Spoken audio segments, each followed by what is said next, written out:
Hey there, folks. Welcome to Spectrum Pulse. We talk about music, movies, art, and culture, and we got a new solo album review, the newest project from JPEGMAFIA and Danny Brown, Scarin' the Hose. So here's a fun little story. About 9 years ago, I went to a house party. I got there a little early with a couple of friends. We were setting up drinks and food, and I was given the job of the aux cord. After all, here's this guy who's starting to build traction on YouTube as a music critic. Surely he'd have a great playlist for a party, especially if we were playing predominantly hip-hop. Hell, the guy running the party wanted the current underground shit, and that I could deliver. And almost immediately, the aux cord got taken away from me because, in reality, nobody really wanted my playlist of Freddie Gibbs, Danny Brown, clipping, especially Step Brothers, that collab between Alchemist and Evidence. I remember that being the one that pissed them all off. That wasn't cool music for the party. No girls wanted to listen to that shit. So as one of the few people who actually knew how to cook, I was on barbecue duty the rest of the night while they got the playlist of the early Migos, The Weeknd, and Drake that they apparently wanted. But that scene really stuck with me, especially when you fast forward to late 2021,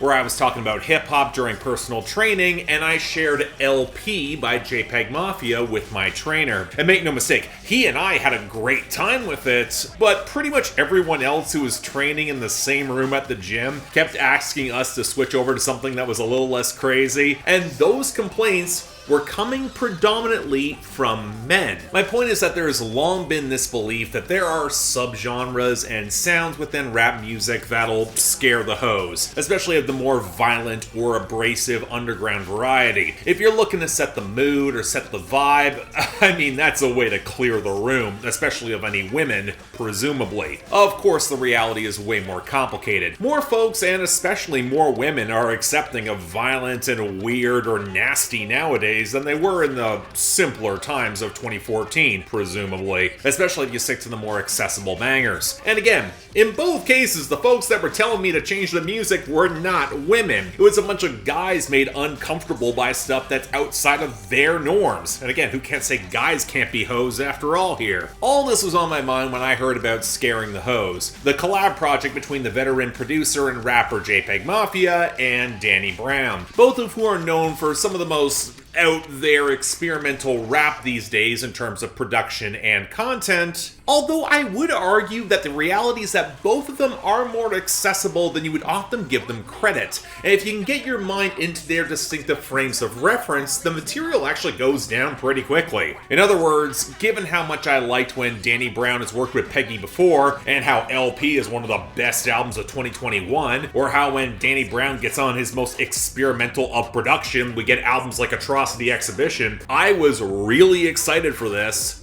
So what did we get? Okay, so here is a contentious opinion. This album reminds me a lot of the first Run the Jewels album, a comparison that this duo here already anticipated because they literally named an interlude track after them on this album. But it's one that I think holds water beyond the fact that there's just two older veteran MCs and producers teaming up for a collection of bangers. This is an album that runs on flagrant, horny, forward-thinking bravado, where the wild production and chemistry sets the standard sky high, to say nothing of their previous albums. And it's also where I think this falls into a bit of an odd space for me. This is an album that's intentionally trying to blow away those who would be alienated by this approach, this production, this energy. But if you withstand that initial barrage because you're familiar with both these guys' catalogs, you kind of know where you're getting into, it's a surprisingly breezy listen, where it feels more like a primer to a collab in the future that could deliver even stronger. So let's hope that Volume 2 is on the horizon. But alright, let's start with the obvious. If we're gonna make the Run the Jewels comparison, I think Killer Mike slides a little bit more neatly into LP's production than Danny Brown does into JPEGMAFIA's. And by extension, it can come across like it is more of a JPEGMAFIA with a lot of Danny Brown guest features rather than a proper pairing of equals. Now, part of this, and I already know the meme that's coming here in response, shut up already, it's the mixing and the mastering. Less that it's bad, but it's kind of idiosyncratic, and it feels built for JPEGMAFIA's vocal timbre more than Danny Brown's. In short, Danny Brown's odd squawking is a tough fit for a lot of production, but JPEGMAFIA's blown out blur of crushing percussion and chopped up samples, it gives him a pocket, but not really a lot of room therein to flatter the full range of his voice, which is why he can occasionally sound swallowed up within the samples and synths that are as loud as him, if not louder. And it's simply less of an issue for JPEGMAFIA because his voice is a bit more elastic here. He's a bit more dynamic, and given how much he's produced for himself, you get the feeling that he's more familiar with where he can actually punch through, and this is where you actually encounter a tougher issue. You can tell they're still kinda hashing out a chemistry that doesn't quite feel natural just yet. Their sense of excess, provocation, and humor, that's in line, but it's not seamless. And that's a separation you notice once you become accustomed to this production. Again, it's very reminiscent of that first Run the Jewels album, except that project had the benefit of just going for pure bangers, and while it had density, it was more if you read between the lines. It didn't sacrifice immediacy to get there, whereas Danny Brown and JPEGMAFIA have a lot of that density right up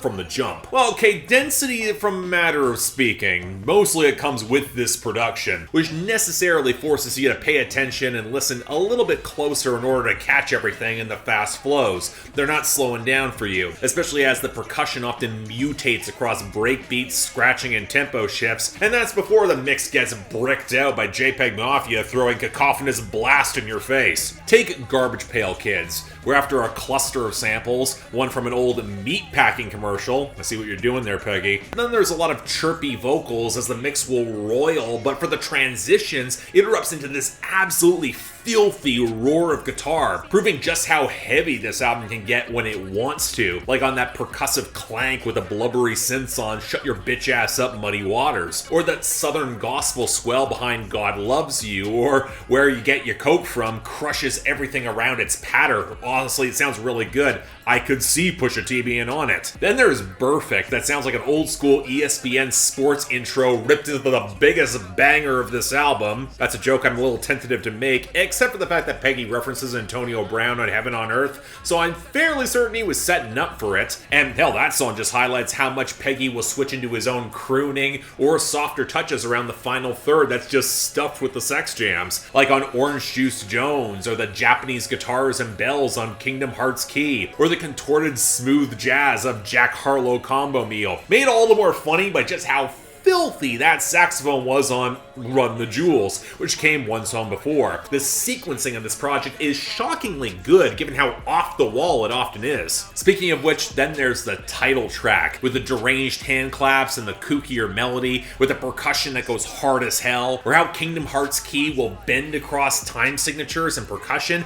and somehow manages to find everyone a pocket, with the one guest feature from Redveil, probably with one of his hardest performances to date, even if his verse felt a bit abbreviated. But I also can't say all the experimental production works for me. The proliferation of chipmunk vocals on Lean Beef Patty, it has never really clicked. The groove on Heaven on Earth has felt a bit clunky, and as a whole I found myself wishing for more strident choruses with a bit more melodic support. You can already gonna scare the host with this production palette, let's be real. Stronger hooks would only help your cause. But then again, that's the thing. When you get past the dense barrier to entry that comes with this production, this album has the feel of two underground vets that are flexing their might with bruising debauchery, but not exactly going for that much deeper. The other comparison to that first Run the Jewels album that really came to mind. Now, this is where a lot of folks are saying that JPEGMAFIA kind of overpowers Danny Brown in terms of content and wordplay, especially given that Peggy can be way more politically charged and direct in a lot of his rhetoric and name drops. But I would argue it's a bit more complex than that and kind of a double-edged sword. For one, as much as my politics fall closer in line with Peggy every day, and I've got no problem with him baiting rappers who rely on a lot of fakery in their violence, especially with his newfound label freedom, that Kaepernick bar really jumps out there, but this is provocation I've heard from him in some manner before,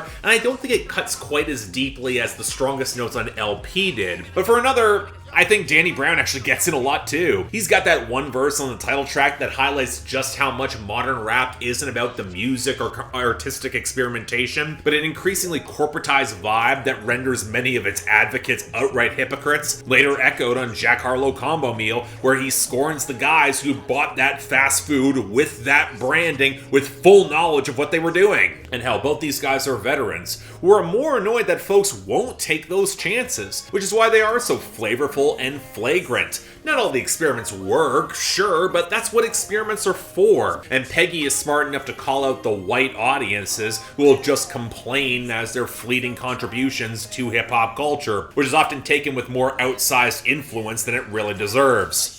Yes, I am aware of the irony here. But truth be told, you can very easily overthink an album like this because a lot of it is braggadocious flexes, sex and pop culture references that made me holler with laughter, especially if you pay attention to just how many subtle callbacks they have, either in a couple bars later or a couple songs later. And then there's two guys who are clearly having a blast in the studio. And simply on that level, this is a great time. That energy translates. I'd say for right now, it's one of the best rap albums I've heard in 2023, but truth be told, rap has had a rough 2023 thus far, and there's not much competition as of yet. And I'm not sure how all the rough edges at the expense of stickier hooks will hold throughout the rest of the year. It is gloriously inventive and a lot of fun for now, and while between Atrocity Exhibition and LP, I think both artists have done slightly better on their own. If this is a sign of a collab with legs, I'm certainly excited to hear more. Not exactly confident calling it one of the best of this year as of certain for yet, but you're not going to hear anything else just like this year. Take the time, check it out. So yeah, thanks a lot for watching. If you'd like to like and subscribe, I would be extremely grateful. Yes, I know, some of the critiques, Peggy and Danny Brown already got ahead of them, but that's ultimately where I do feel outside. And again, just if you have comments or additional criteria here, comments here down there. Have fun. Beyond that, anything else I might be able to do to improve my presentation, I'm all ears. If you guys want to get involved in helping support the channel, maybe adding projects to my schedule, or just arguing with me more directly on my Discord, link to my Patreon is right over there. Once again, don't feel obligated. Tough times, I'll be alright, but the option's available. Till then, I'm Mark, you're watching Spectrum Pulse, and I'll see you next time.